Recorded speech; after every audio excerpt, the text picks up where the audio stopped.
2절 야곱의 족보는 이러하니라. 요셉이 17세의 소년으로서 그의 형들과 함께 양을 칠 때에 그의 아버지의 아내들 비라와 실바의 아들들과 더불어 함께 있었더니 그가 그들의 잘못을 아버지에게 말하더라. 35절 그의 모든 자녀가 위로하되 그가 그 위로를 받지 아니하여 이르되 내가 슬퍼하며 수올로 내려가 아들에게로 가리라 하고 그의 아버지가 그를 위하여 울었더라. 37장의 말씀을 함께 살펴봅니다. 이제 36장에서 에서의 족보를 얘기를 했고, 그러니까 이 에서의 족보를 얘기한 다음에 이제 실제 하나님의 백성들, 이제 이스라엘 얘기를 합니다. 그러니까 이 야곱이 그 아버지가 거류하던 땅에 거주하였다 1절에 그러고, 그 다음에 2절에 보면 야곱의 족보는 이러하니라. 야곱의 족보. 그래서 이제 야곱의 족보, 창세기에는 늘 이렇게 누구누구의 족보는 이러하니라 하는 것들이 이 톨레도트가 이렇게 계속 반복이 되고 있는데, 이제 야곱의 족보는 이러하니라 해놓고 그 다음에 첫 말이 뭐냐면 요셉이 17세의 소년으로서, 그러니까 야곱의 족보 속에서 이제 요셉이 주인공으로 등장하고 있는 것을 보게 됩니다. 그래서 우리가 어떤 야곱의 족보 그러면 이제 야곱이 뭐 큰아들 루벤부터 시작해서 이렇게 쭉 내려가지만 이 요셉은 11번째 아들입니다. 그런데 하나님께서 이 야곱의 족보 속에서 이제 요셉을 들어서 야곱의 집을 세워 가시는 과정, 이것이 37장부터 기록이 되고 있습니다. 그래서 하나님께서 이스라엘을 만들어 가실 때에 그 이스라엘을 만드는 과정 속에 제일 이제 중요하게 주인공처럼 쓰임 받는 사람이 바로 누구냐 하면 바로 이 요셉입니다. 그래서 야곱의 족보는 이러하니라 그러면서 바로 이어서 요셉이 17세의 소년으로서 그의 형들과 함께 양을 칠 때에 그의 아버지 아내들 비라와 실바의 아들들과 아들이 더불어 함께 있었더니 그가 그들의 잘못을 아버지에게 말하더라. 그래서 이제 야곱의 집에 이스라엘 집에 주인공으로서 요셉이 이제 등장을 하면서 요셉은 그 주인공의 역할을 하는 과정 속에서 어떤 일을 겪느냐 하는 것을 우리가 살펴볼 수 있는데, 오늘 이것은 이제 우리 시대에도 마찬가지 이 시대의 주인공이 누구냐. 우리는 이 시대에 뭐 예를 들어서 정치가들, 권력을 잡은 자들 이런 사람들을 통해서 뭐 세상이 움직여가는 것 같지만 하나님이 온 세상을 주관하실 때에는 하나님께서 특별히 택하신 그런 누군가를 통해서 이 세상이 움직여지게 됩니다. 실제로 나중에 이제 요셉이 애굽에 내려갔어도 바로 왕의 역할은 그저 왕일 뿐이지 그 왕의 그 흉년과 풍년을 이제 잘 준비하는 그 과정 속에서 전부 요셉이 일을 하게 됩니다.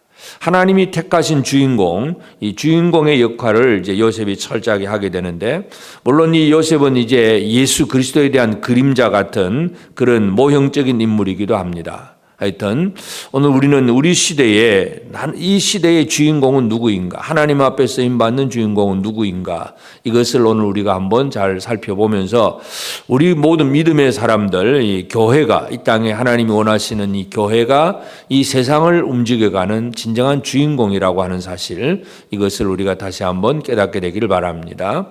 그래서 이제 이 주인공된 요셉의 역할은 첫 번째는 자기 형제들의 그 잘못을 아버지에게 고했다 그랬습니다.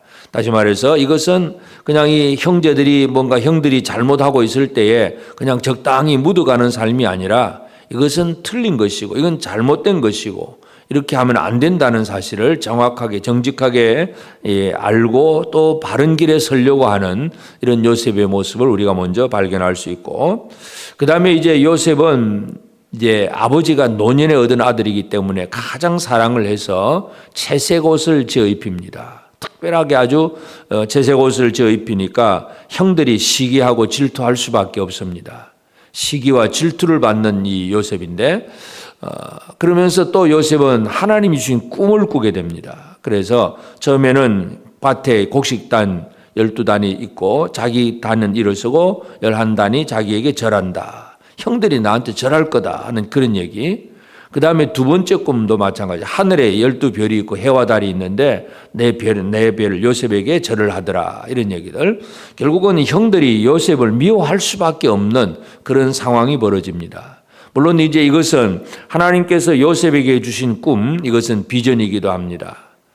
요셉이 자기가 뭔가 되고 싶다고 해서 되는 것이 아니라 하나님께서 그렇게 하실 것이라고 하는 그런 비전을 받게 되는 것이고, 내가 이렇게 하늘의 별처럼 빛나게 되겠구나 하는 것을 깨닫게 됩니다. 그래서 우리가 믿음으로 살고 정직하게 살고 또 하나님 앞에 쓰임을 제대로 받을 때마다 나타나는 것이 뭐냐 하면 반대와 핍박입니다. 뭔가 주인공으로 등장을 하고 참 잘 쓰임을 받으려면 옆에서 잘 도와주고 협력하고 이런 일들만 벌어지면 좋겠는데 대부분 그렇지 않습니다.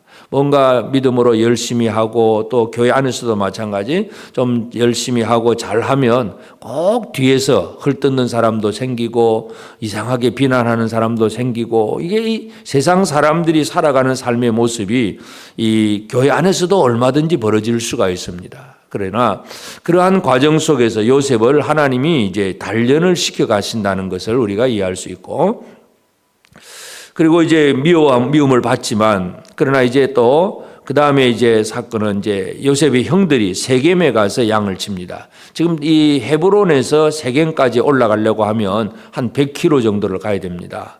그러니까 이 양떼들을 몰고 더 좋은 초장을 찾아서 세겜까지 가는데, 세겜은 어떤 곳이었습니까? 세겜은 자기 누이 동생 디나가 강간을 당하고 그것으로 말미암아 그 세겜 사람들에게 할례를 받게 만들고 그리고 그 사람들을 죽였던 곳, 많은 사람들을 죽이고 물건을 빼앗고 범죄를 저질렀던 곳이기 때문에 야곱이 그곳에서 두려워서 빨리 떠났던 장소인데, 그러나 이제 이 이스라엘 야곱의 그 자녀들이 아들들이 세겜으로 양을 몰고 그곳으로 올라갑니다. 그러니 당연히 이 야곱은 불안하고 두려울 수밖에 없습니다. 그래서 집에 있던 요셉을 그곳으로 보내어서 그 아들들이 잘 있는지 살펴보고 안부를 물어오게 합니다. 요셉은 또 아버지의 그 사명, 심부름에 대해서 충성을 하게 되고 세겜으로 올라갔는데 안 보입니다. 그럼 안 보이면 그냥 안 보입니다 하고 돌아오면 또 자기 할 일은 다 했다고 생각할 수 있는데, 그러나 요셉이 그곳에서 이제 이리저리 방황을 하면서 어떤 사람을 만나게 되니까 그 사람이 또 그 무리들을 이제 야곱의 이 자녀들 아들들이 더 위에 더 북쪽으로 한 30km 더 올라가는 도단까지 갔다 하는 그런 말을 전해주고 또 도단까지 갑니다. 이 형들을 만나고 안부를 물어오는 것, 이건 아버지가 준 사명이기 때문에 이 요셉은 그 사명을 감당하기 위해서 또 그 형들이 자기를 미워하고 자기를 시기하고 질투하는 걸 뻔히 알고 있으면서도 죽음의 자리로 나아가는 것이 바로 이 요셉의 그 충성이라는 것을 알 수가 있고, 그러니까 이제 요셉의 형들이 이제 이 요셉이 오는 것을 보고 19절에 보면 서로 이르되 꿈꾸는 자가 오는도다, 꿈꾸는 자가 온다, 그런 얘기를 하면서 이 말을 하는 자체가 뭐냐 하면 요셉의 꿈을 들었을 때 그 불쾌감, 그 시기 질투, 이 마음을 그대로 가지고 있었기 때문에 요셉을 쳐다보자마자 꿈꾸는 자다, 그렇게 표현을 하고 있습니다. 그러면서 죽이기를 꾀했다는 걸 알 수가 있고, 그래서 그들은 이제 요셉이 왔을 때 채색 옷을 벗기고 이제 구덩이에 일단 던집니다. 그러니까 르우벤이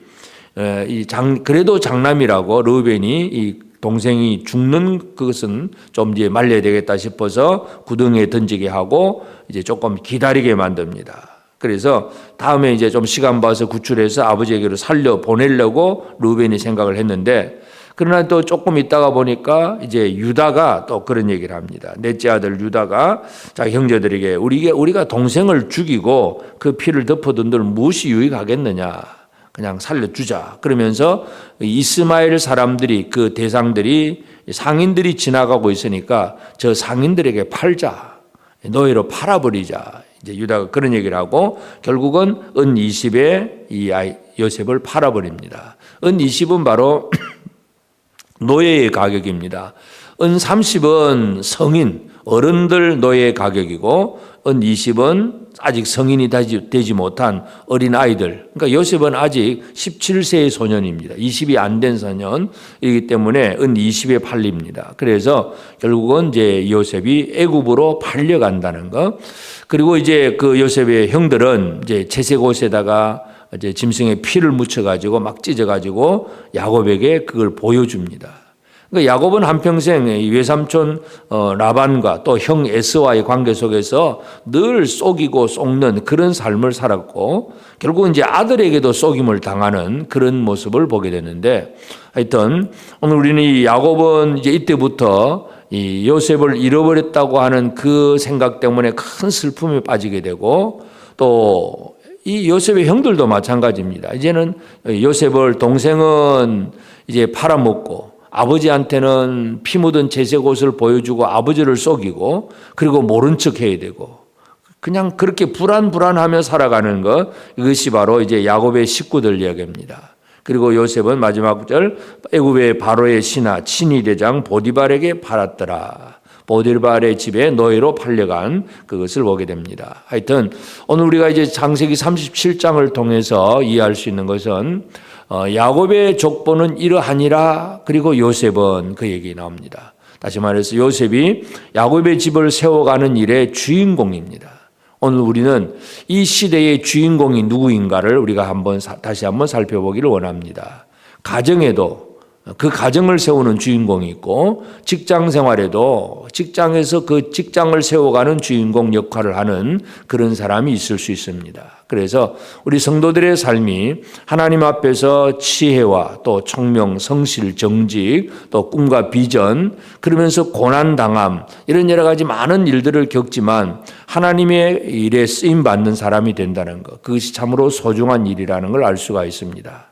그래서 우리 모두가 우리가 살아가는 삶에 있어서 특별히 어떤 일터에서 직장에서 불신자들과 더불어 섞여 살지만 그곳에서 하나님의 뜻을 이루어가는 주인공 역할을 하는 우리 성도들이 되어지길 바랍니다. 그래서 우리 이웃들과의 관계 속에서도 믿음을 가진 성도들이 주인공의 역할을 하고 그래서 동네에서 직장에서 또 주변 사람들과의 관계 속에서 참 하나님 앞에 제대로 쓰임받는 그런 삶을 살아내는 그런 우리가 되어지기를 바랍니다. 그런 주인공은 성실함과 정직함이 있고 꿈과 비전이 있습니다. 그러나 그 꿈과 비전 때문에 오히려 시기와 질투를 받고 애매하게 고난을 받고 팔려가고 그저 이 구덩이에 던져지고 이런 어려운 일들을 겪습니다. 그러나 그 어려운 일을 겪는다고 해서 그가 결코 망하지는 않는다는 것, 하나님이 그에게 비전을 주셨기 때문에 그렇습니다. 그래서 오늘 이 아침 우리는 내게 주신 하나님의 비전이 무엇인가 다시 한번 발견하고 그 비전은 하나님이 주신 비전은 이루어지는 비전이기 때문에 그 과정 속에서 누가 뭐라 그러든 누가 시기 질투를 하고 고난을 하고 어떤 많은 어려움이 생긴다고 하더라도 결코 두려워하지 않는 담대함 이것이 우리에게 필요합니다. 그래서 오늘 이 아침 우리는 창세기 37장을 통해서 야곱의 집을 세워가는 요셉의 역할 다시 한번 기억하면서 이 시대에 이 교회와 또 가정과 또 우리가 있는 직장과 또 우리 나라와 민족을 세워가는 역할을 하는 데 있어서 주인공으로서 역할을 감당하는 그런 우리가 되고 그래서 그 과정 속에서 생겨나는 많은 고난이 있다고 할지라도 결코 두려워하지 아니하고 하나님이 주신 꿈과 비전을 분명히 붙들고 나아가는 담대한 생활을 살아가는 복된 우리가 되어서 결국은 하나님 앞에 제대로 쓰임받고 나를 통해서 이 땅을 이루어 가시는 하나님의 뜻이 이루어지는 과정 속에 잘 쓰임을 받는 복된 우리 모든 성도들 꼭 되어지기를 주의 이름으로 축복합니다. 기도하십시다. 이제 오늘 받은 말씀으로 함께 기도하겠습니다. 야곱의 족보를 이루는 일에 가장 중요하게 쓰임을 받는 요셉처럼 이 시대에 이웃들 속에서나 직장에서 하나님께서 주신 비전을 이루는 삶을 살게 하옵소서. 하나님의 비전을 이룰 때 생기는 어떤 어려움에서도 흔들리지 않고 하나님의 함께하심을 신뢰하며 고난을 주는 자를 미워하지 않고 사랑으로 승리하게 하옵소서.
이제 개인의 기도 제목을 가지고 하나님 앞에 기도하시기 바랍니다.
수고하셨습니다.